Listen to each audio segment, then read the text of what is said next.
মুসলমানকে জিজ্ঞেস করো, এরা ফতোয়া দেয় হিন্দুরা ইফতারি দিলে ইফতারি খাওয়া যাবে, আর আমি বলছি খাওয়া যাবে।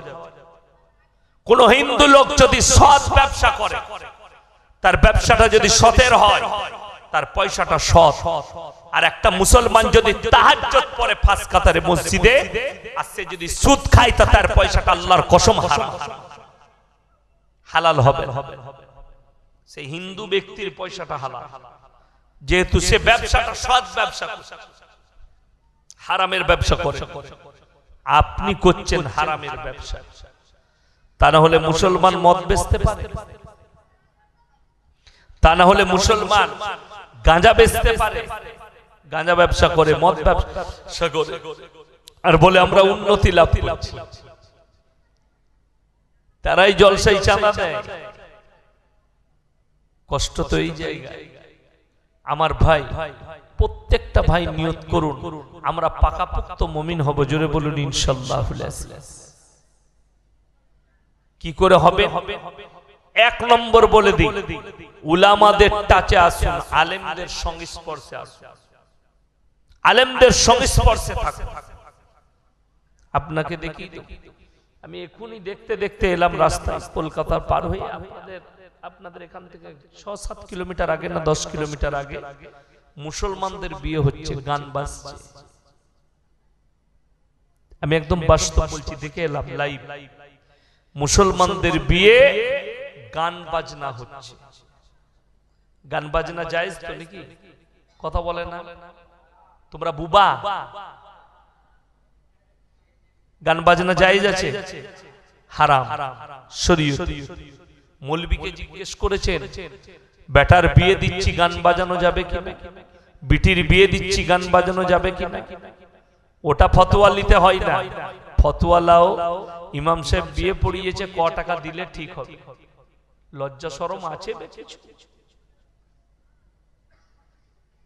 এই কমে ইমামকে ২০০ টাকা দিতে গেলে এদের লজ্জা লাগে।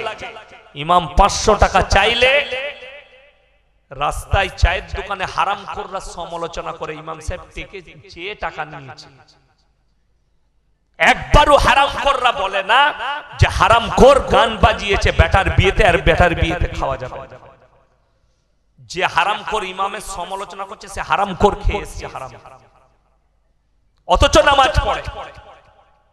আমাকে দাওয়াত দিবেন না, আমার কথা সহ্য হবে না, খুব গায়ে লাগবে, কাঁটার মতো ফুটবে, এমন দিয়ে ছিলে যাব। আমাকে জীবনে দাওয়াত দিবেন একদম। ইমামের বেলায় হারাম, ইমাম টাকা নিলে দোষ, আর তুমি হারাম গুলো খাচ্ছ, গুলো হালাল। বিবেককে জিজ্ঞেস করবে, ব্রেনটাকে ঠিক করবে, মনকে জিজ্ঞেস করবে যে আমি অন্যায় পথে আছি না ন্যায় পথে আছি। আপনি কোরআনে আছে ভালো কাজের আদেশ করো, অসৎ কাজের নিষেধ করো। পারলে জমানের দ্বারা প্রতিবাদ করুন, না পারলে আপনি কি করবেন? মন থেকে ঘৃণা করুন, হাত দিয়ে রুখে দেন, তা না হলে জবান দিয়ে রুকো। না পারলে সেখান থেকে ঘৃণা করে দূরে সরে। আমি পশ্চিম বাংলায় কলকাতার বুকে দেখিয়ে দেবো, ২৪ পরগনা মুসলমান হিন্দু ভাইরা ঠাকুর বাসাতে যাচ্ছে, মুসলমান ছেলে তাদের দলে মদ খেয়ে নাচছে। আমার বর্তমানে প্রমাণ। চলু,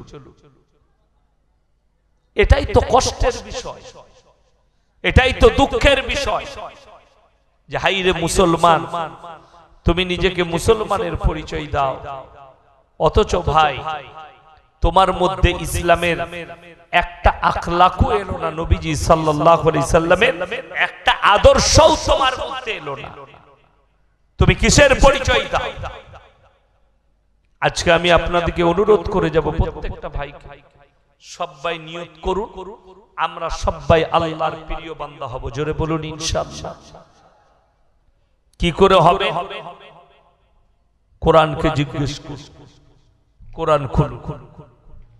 তাবারাকাল্লাযী জাআলা ফিস সামাই বুরুজাম وجعل فيها سراجا وقمرا منيرا وهو الذي جعل الليل والنهار خلفة لمن أراد أن يذكر وأراد شكورا কোরআন বলছে হে নবী পৃথিবীর মানুষকে বলো তাবারাকাল্লাযী জাআলা ফিস সামাই বুরুজা এই বুরুজটাকে আমি আল্লাহ রাব্বুল আলামিন চন্দ্র সূর্য গ্রহ তারা নক্ষত্র দিয়ে সাজনিত করেছি ওয়াহুয়াল্লাযী জাআলাল লাইলা ওয়ান নাহার দিবা এবং রাত্রি আমি আল্লাহ সৃষ্টি করেছি তার থেকে তোমরা জ্ঞান অর্জন করো এবং আমার কৃতজ্ঞতা যাপন করো আল্লাহ শুকর আদায় করো পৃথিবীর বিজ্ঞান প্রথমেই বেঈমানি করেছে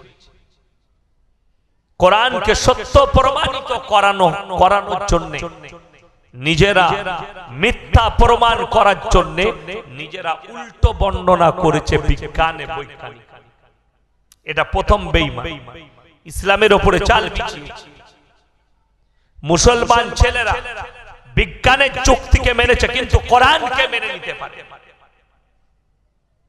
এটা বাস্তব বলছি শিক্ষিত সমাজ বহু যারা বিজ্ঞান নিয়ে পড়াশোনা করে তারা কোরআনের যুক্তিকে মেনে নেয়নি কিন্তু বিজ্ঞানের যুক্তিকে মেনে নিয়ে তারা নিজেদের ঈমানকে ধ্বংস করে ফেলেছে ইয়াকিন আর বিশ্বাস যদি আল্লাহর উপরে রাখেন আজ থেকে নয় যেদিন থেকে দুনিয়া শুরু হয়েছে সেই দিন থেকে ইবলিস মারদুদ আর শয়তান ইসলামের বিপক্ষে শুরু করেছে যুদ্ধ ঠিক কি না কথা বলে যেদিন থেকে সেই দিন থেকে শয়তানের ছবল শুরু হয়েছে হযরত আদম আলাইহিস সালাতু ওয়াস সালামকে আল্লাহ বললেন হে আমার ফেরেশতা মণ্ডলী সিজদা করো সবাই সিজদা করেছে ইল্লা ইবলিস ইবলিস ব্যতীত কেন করেনি আপনি আগুন দিয়ে তৈরি করেছেন আমাকে আর আদমকে মাটি দিয়ে মাটি তো আমার থেকে উঁচু যেতে পারে না আমাকে ধরিয়ে দিলে আমি উপর দিকে উঠে যাই আর মাটি যদি উপর দিকে ছোড়া হয় নিচের দিকে চলে আসে তাই আমি আদমের থেকে নিচু হতে পারবো না সিজদা করতে পারবো না আল্লাহ জাহান্নামে লানত পড়িয়েছে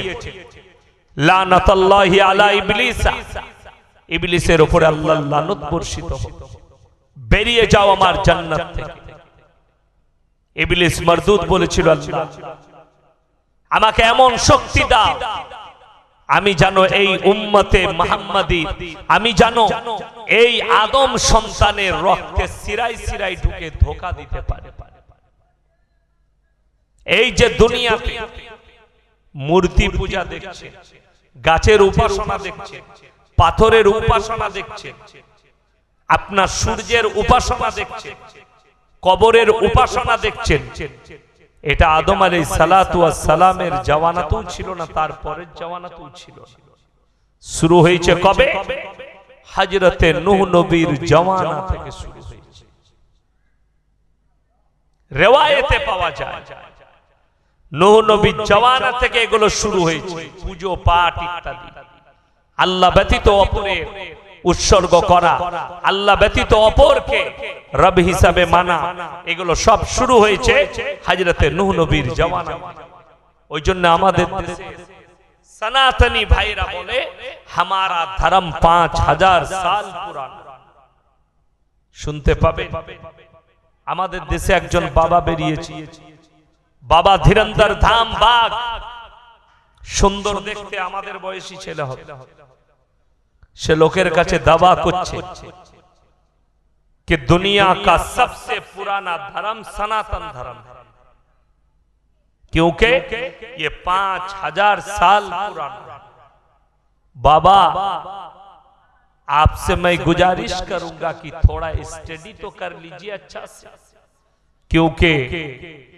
दुनिया का जो पहला इंसान था वो हजरत आदम अलैहिस्सलातु वस्सलाम थे जोरे बोलुन सुभान अल्लाह তিনি মুসলমান ছিলেন না সনাতনী ছিলেন মুসলমান জোরে বলুন না সুবহানাল্লাহ এবং হযরত আদম আলাইহিস সালাতু ওয়াস সালামকে দুনিয়ার বুকে হিন্দুস্তানের মাটিতে আল্লাহ প্রথম নামিয়েছিলেন। জোরে বলুন সুবহানাল্লাহ। তাইলে যদি পৃথিবীর হিসেব করা যায়, ভারতের পূর্বপুরুষ, ভারতের প্রথম পুরুষ তারা মুসলমানই ছিল, হিন্দু কেউ ছিল না। জোরে বলুন সুবহানাল্লাহ। পরবর্তীতে কে কার উপাসনা করলো সেটা আলাদা কথা, কিন্তু আল্লাহ নামিয়েছিলেন এই হিন্দুস্তানের মাটিতে। শ্রীলঙ্কার পাহাড়ে রেওয়ায়েতে পাওয়া যায় ভারত, শ্রীলঙ্কা, বার্মা, পাকিস্তান, বাংলাদেশ, আফগানিস্তান, কাজাকিস্তান, এগুলো সব একটাই দেশ ছিল, হিন্দুস্তান। পরে ভেঙে টুকরো টুকরো হয়েছে। যেমন রাশিয়া ছোটখাটো দেশ ছিল না, পৃথিবীর মধ্যে সবথেকে বড় দেশ ছিল রাশিয়া। সোভিয়েত ইউনিয়ন, যারা পড়েছেন তারা জানে ইতিহাস। আমেরিকা সেটাকে ভেঙে টুকরো টুকরো করেছে। তার পার্শ্ববর্তী রাশিয়ার দেশ, রাশিয়া পৃথিবীর সবথেকে বড়, তখন রাশিয়ার নাম ছিল সোভিয়েত ইউনিয়ন। সেটাকে আমেরিকা ভেঙে টুকরো টুকরো করেছে, নিজের চাল, নিজের সবকিছু চাল চেলে ওটাকে টুকরো করেছিল। যাই হোক, আমি যেটা বলতে চাইছি যে আল্লাহ তাআলা মুসলমান দিয়ে আল্লাহ দুনিয়া শুরু করেছেন, আর মুসলমান দিয়ে দুনিয়ার খাতম করবে। কিয়ামতের পূর্বে সব মুসলমান হয়ে যাবে, কিন্তু ঈমানওয়ালা খুঁজে পাওয়া মুশকিল হবে। বড় বড় মসজিদ থাকবে, এসিওয়ালা মসজিদ হবে, বড় বড় ইমারত হবে, বিল্ডিং বালাখানা হবে। নবীজি যে আলামত গুলো বলে গেছে, বড় বড় মাদ্রাসা হবে, মাদ্রাসা থেকে ইলম উঠে যাবে, এমন জায়গায় যাকাত পৌঁছাবে, যাকাত আদায় হবে না। মসজিদ গুলো এসিওয়ালা হবে, মসজিদে দুনিয়াদারির কথা হবে, মানুষের মধ্যে ঈমান থাকবে না, মানুষের আয়ু কমে যাবে। আজকে আপনারা দেখতে পাচ্ছেন আয়ু কমে কমে চলে আসছে। এখন তো 50 বছরের লোক মারা যাচ্ছে, ঠিক কিনা কথা বলে, এবং বিভিন্ন রকম রোগে মারা যাচ্ছে। যত রকমের নতুন কোয়ালিটির গুনাহ পাপ তোমরা নিয়ে আসবে, আল্লাহ নতুন কোয়ালিটির মৃত্যু দান করবে। তোমরা ডাক্তারখানা তো দূরের কথা, ওষুধটা সুগারু সময় আমার আল্লাহ দিবে না, তার নাম হচ্ছে হার্ট অ্যাটাক। কথাটা ঠিক কিনা কথা বলে, তার নাম হচ্ছে স্ট্রোক, ব্রেন স্ট্রোক, স্টপ হয়ে গেল, তোর ওষুধ আর কাজ করবে, তুমি ইশারা করতে পারবে না। হার্ট অ্যাটাক করেছে বললে এক্ষুনি ভাত খাচ্ছিল, এক্ষুনি লোকটা মারা গেল ভাত খেতে খেতে। তোমাকে ওষুধ আনতে হবে, ডাক্তার ডাকতে হবে, তোমার প্রয়োজন পড়বে।